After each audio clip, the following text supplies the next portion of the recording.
Ladies and gentlemen, many of us have been conditioned by society, our upbringing, and the limitations others have imposed on us. We've been led to believe that life is tough, money is scarce, and that dreams are only for dreamers, not doers. But if we've already been influenced by ideas that restrict us, why not take control and reprogram ourselves with ideas that set us free? Let me ask you, have you ever noticed how some people seem to attract success wherever they go?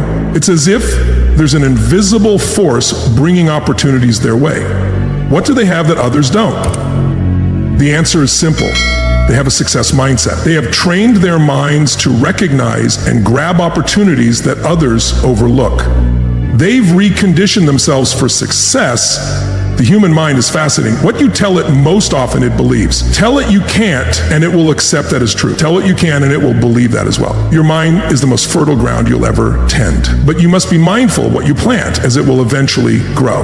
When I was younger, I had the privilege of meeting a mentor who shared a simple yet powerful insight with me. For things to change, you must change. For things to improve, you must improve. That philosophy transformed my life.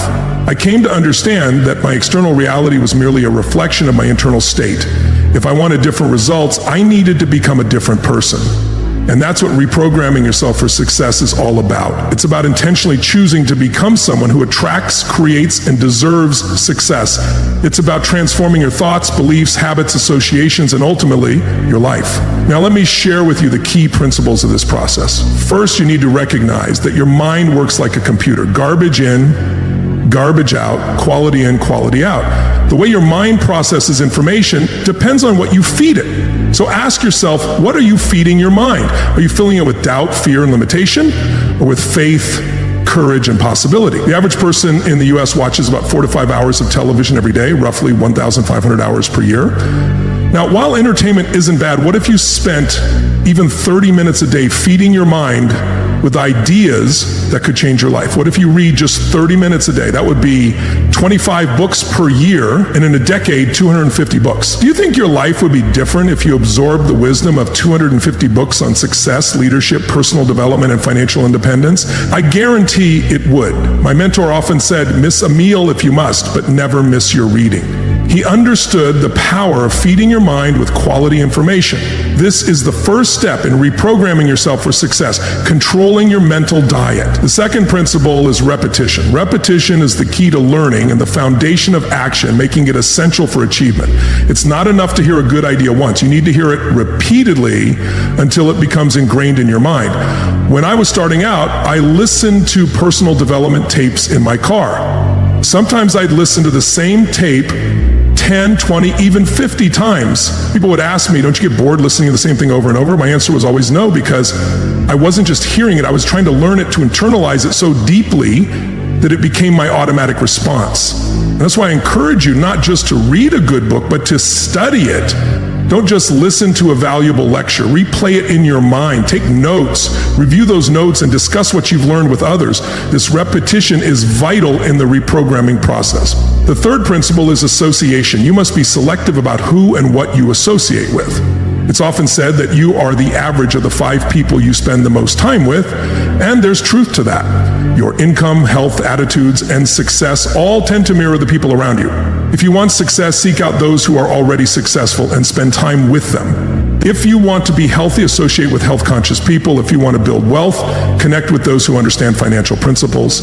And it's not just about people, it's also about the environments you place yourself in, the seminars you attend, the organizations you join, and the places you frequent. All of these shape your thinking. Choose wisely. The fourth principle in reprogramming yourself for success is affirmation. Affirmations are positive statements about a desired situation or goal, stated as if they are already true. When repeated often, they shape your subconscious beliefs. Some people dismiss affirmations as mere positive thinking, but let me tell you, the most successful people I know use affirmations in some form. They might not call them affirmations, but they consistently feed their minds with empowering statements about who they are and what they can achieve. Here's a simple, powerful affirmation to get you started. Each day, in every way, I'm getting better and better. This was a concept taught by a French psychologist in the early 900s, and his patients saw remarkable improvements in their health and overall well-being. Why? Because what you consistently affirm becomes your reality. The fifth principle is visualization. Your mind processes images, not words. When you vividly imagine what you want to achieve, your subconscious mind begins working toward making those images real. Olympic athletes use visualization all the time. They see themselves performing perfectly, completing the race, making the shot, sticking the landing. They mentally experience the victory before they physically experience it. I suggest setting aside time each day, perhaps in the morning when you wake up or at night before you sleep, to visualize your goals as already accomplished. Picture yourself living in your dream home, running your ideal business, enjoying your desired lifestyle. Make those images as vivid and detailed as possible. Engage all your senses. What do you see, hear, and feel? The more real you can make it in your mind, the more real it will become in your life. The sixth principle is action. Knowledge alone won't change your life unless you take action on it. As the ancient Chinese proverb says, to know and not to do is not yet to know. Success isn't what you know, it's what you do with what you know. Many people attend seminars, read books, and listen to audio programs, but fail to implement what they learn. They get inspired, but fall back into their old routines, habits, and results. Don't let that happen to you. Take action on what you learn, even if it's just one small step. Remember, you don't have to be great to start, but you have to start to be great. Each small step builds momentum, making the next one easier. The seventh principle, this is crucial, is persistence. Reprogramming yourself for success isn't a one-time event. It's a lifelong process. You don't attend one seminar, read one book, or listen to one lecture and suddenly transform your life. Change takes time. New habits take time to form, and new beliefs take time to solidify. Many people give up too soon. They try something for a week or a month, don't see immediate results, and decide it doesn't work. Success is more like farming than hunting. In hunting, you pursue your prey, take a shot, and either succeed or fail right away. But farming requires preparation. You plant the seeds, water them, protect them from pests, and with patience, you eventually harvest the fruits of your labor. Reprogramming yourself for success is like farming. You plant seeds of possibility, achievement, and abundance, but you must nurture those seeds over time, protect them from negative influences and self-doubt, and if you remain consistent, you will eventually reap a harvest beyond your wildest dreams. Let me share a story about a young man I met years ago. He came from a poor background, had limited education, and had already failed in several businesses. But he attended one of my seminars and became fascinated by the idea of reprogramming himself for success. He started reading books on success and personal development. Not just reading them, but truly studying them, taking notes, and applying what he learned. He replaced his radio with educational audio programs during his commute. He sought out successful mentors and joined a mastermind group. He wrote his goals and affirmations and reviewed them daily. He visualized his success and took consistent action toward his dreams. His friends and family thought he had joined a cult. They laughed, criticized, and tried to bring him back to reality, but he persisted. Within 1 year, he had started a new business that showed promise. In 3 years, that business was generating more income than he had made in the previous 10 years combined. In 5 years, he became a millionaire. Today, he owns multiple successful companies and lives a life he once only dreamed about. What changed? Not the economy, not the opportunities. What changed was his mindset. He reprogrammed himself for success, and success responded accordingly. I can already hear some of you thinking, but I've tried positive thinking before, and it didn't work for me. Well, let me ask you this. Did you really try it? Did you fully immerse yourself in it? Did you persist through the early stages when nothing seemed to be happening? Most people who claim positive thinking doesn't work have merely dabbled in it rather than fully committing. It's like the man who bought land after hearing about gold being discovered in the area. He dug for weeks, found nothing, got discouraged, and sold the land. The new owner picked up where the first man left off, and just a few feet deeper discovered one of the richest gold veins in the region. The first man gave up too soon. Don't make the mistake of neglecting your personal development. Remember, reprogramming yourself for success isn't about ignoring reality or pretending problems don't exist. It's about focusing on solutions rather than dwelling on challenges. It's about seeing opportunities where others see obstacles and believing in your ability to overcome whatever life throws at you. Let me introduce you to a powerful technique I've shared with thousands of people worldwide, the mental movie technique. Every night before you go to sleep, create a mental movie of your ideal life. Imagine yourself as the main character, living the life you desire, doing exactly what you want, and having everything you've dreamed of. Make this mental movie as vivid and detailed as possible. What are you wearing? Who are you with? What are you doing? How do you feel? Play this movie in your mind for about 5 minutes before you drift off to sleep. Why is this so effective? Because your subconscious mind is most receptive right before sleep. sleep. The thoughts and images you dwell on during this time can penetrate your deep mind and start to shape your beliefs, attitudes, and action. If you do this every night for 30 days, you'll begin to notice subtle shifts in your thinking and behavior. Do it for a year and the person you become may surprise you in the best way possible. Another technique I recommend is called success immersion. This involves surrounding yourself with success-oriented messages as often as possible. Put inspirational quotes on your bathroom mirror, refrigerator desk, and car dashboard. Listen to motivational audios while driving, exercising, or cooking. Read success literature before bed, and as soon as you wake up, attend seminars and workshops whenever you can. The goal is to immerse yourself so completely in success messages that they become your default way of thinking. Just as water takes the shape of the container it's poured into, your mind takes the shape of the ideas you immerse it in. Now let's discuss something that many personal development teachers overlook: the resistance you'll face when you begin reprogramming yourself for success. This resistance comes from two sources, external and internal, and understanding them is crucial to your success. External resistance comes from the people around you. When you start changing, thinking differently, and acting differently, not everyone will support you. Some may mock you, while others might try to protect you from disappointment by encouraging you to be more realistic. Some people may even feel threatened by your growth and actively try to sabotage your progress. Why does this happen? Because your change makes them uncomfortable. It challenges their own choices, disrupts the familiar patterns of your relationship, and most importantly, confronts them with the possibility that they too could change if they were willing to do the work. How do you handle this external resistance? First, understand that it's normal and to be expected. Second, respond with compassion rather than anger or defensiveness. Many of these people genuinely believe they're looking out for your best interests. Third, seek out a community of like-minded individuals who support your growth, a mastermind group, a success club, or even just a few friends who share your commitment to personal development. As for internal resistance, this is the voice in your head that doubts, questions, and criticizes your new way of thinking. It's the voice that says, "Who are you kidding? You can't do this. Remember how many times you've failed before? What makes you think this time will be different?" This voice represents your old conditioning, fighting to maintain control. It's the old program trying to resist the new program from taking over. And just like external resistance, internal resistance is completely normal and expected. The key to overcoming internal resistance isn't to fight it head on, but to consistently feed your mind with the new program until it becomes dominant. It's like gardening.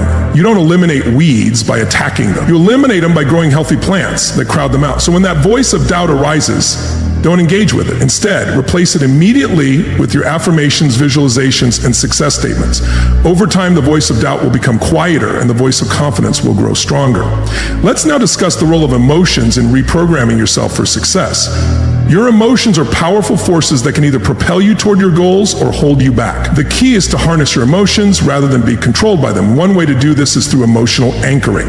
This technique involves deliberately linking powerful positive emotions to your goals and aspirations. For example, if one of your goals is to build a successful business, take the time to truly feel the pride, joy, and satisfaction of achieving that goal and experience those emotions as vividly as possible and anchor them to your vision of success. When you do this repeatedly, those emotions become associated with your goal, creating a positive feedback loop. Thinking about your goal triggers those emotions, and those emotions motivate you to pursue the goal. Another aspect of emotional management is learning to transmute negative emotions into constructive action. For instance, instead of letting fear paralyze you, use it as a signal to prepare more thoroughly. Rather than letting rejection discourage you, use it as motivation to improve. Instead of allowing frustration to make you quit, use it as a sign that you need to adjust your approach. The most successful people aren't those who never experience negative emotions. They are the ones who know how to use those emotions as fuel for growth, not as obstacles. Now let's address a critical aspect of reprogramming yourself for success that many people overlook: your self-concept. Your self-concept is the image you hold of yourself in your mind, and it acts as a thermostat for your life. If your self-concept is set at mediocre, you might occasionally rise above that through extraordinary effort, but eventually you'll revert to the level of your self-concept. To permanently change your results, you must change your self-concept. You must see yourself as worthy of success, capable of success, and destined for success. This doesn't happen overnight. It happens through the consistent application of the principles we've been discussing: controlling your mental diet, repetition, association, affirmation, visualization, action, and persistence. As you diligently apply these principles, your self-concept will gradually shift. You'll begin to see yourself differently. Your internal dialogue will shift from I can't to I can, from I'm not good enough to I'm getting better every day, and from that's impossible for someone like me to if others can do it, so can I. As your self-concept changes, something remarkable happens. Your behavior naturally aligns with your new self-image. You no longer have to force yourself to take actions consistent with success. You take them instinctively because they're in alignment with who you now believe yourself to be. This is the true power of reprogramming yourself for success. It's not just about changing your thoughts, but about changing your identity. Let me give you a personal example. When I first started in personal development, I was just an ordinary guy with limited education and even fewer financial resources. But I made the decision to reprogram myself with the belief that I could become a successful entrepreneur and teacher. I read everything I could find about success. I listened to audio programs constantly. I attended every seminar I could afford, and even some I couldn't afford, but invested in anyway. I surrounded myself with people who believed in me and my potential. I affirmed my goals daily. I visualized myself speaking to thousands of people and positively impacting their lives. At first, nothing seemed to change, but I kept going. Gradually, almost imperceptibly, my self-concept began to shift. I started seeing myself as the person I aspired to be rather than the person I had been. As that shift occurred, my behaviors naturally aligned with my new self-image. I became more confident, disciplined, focused, and resourceful. The result, I've been fortunate enough to speak to millions of people across thousands of venues worldwide. I've written books that have helped countless individuals transform their lives. I've built successful businesses and helped others do the same. All of it began with a decision to reprogram myself for success. You can do the same, no matter your background, education, current circumstances, or past failures. You can reprogram your mind for extraordinary achievement. But you must be willing to put in the work. You must be willing to persist when results are slow in coming. You must stand firm in the face of external and internal resistance. Now, there's one more principle of reprogramming yourself for success that I want to share with you, and it might be the most important of all. Success through service. True fulfillment doesn't come just from what you achieve. It comes from what you contribute. The most successful people I know are those who have found ways to serve others through their success. They've discovered that the joy of achievement is multiplied when that achievement improves the lives of others. As you reprogram yourself for success, make service a part of your vision. Ask yourself, how can my success benefit others? How can my achievements contribute to my family, my community, my world? When you link your success to service, you create a powerful motivation that transcends personal gain. In my own life, I found that teaching others the principles that transform my life has brought me more satisfaction than any material success ever could. Experiencing the moment when someone truly grasps a concept or receiving messages from people